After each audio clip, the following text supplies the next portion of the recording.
Treneri, kaip vertinat šiam sezonui komandos pasiruošimą? Pasiruošimas, sakyčiau, vykęs, vykdom planą, įvykdėm planą, galbūt tiksliau. Šiandieną pirmas sezono varžybos, tai laimėjom pergalę.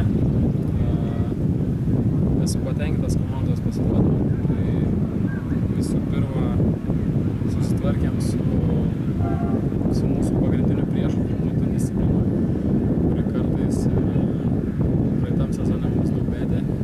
Šiandieną, kaip būtų pirmas varžybos, nebuvo gal pačios techninių atžvilgių geriausias varžybos, bet kaip jau minėjau, disciplinos atžvilgių tikrai labai gerai susitvarkėm, komanda žaidė, žaidėjai nori ir greitai įsijungė į žaidimą.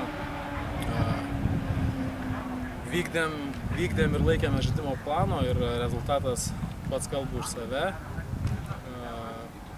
Gan neblogai gynėmės ir atakos atžvilgiu irgi žaidėm, ką buvom suplanavę ir laikėmės, kaip minėjau, žaidimo plano.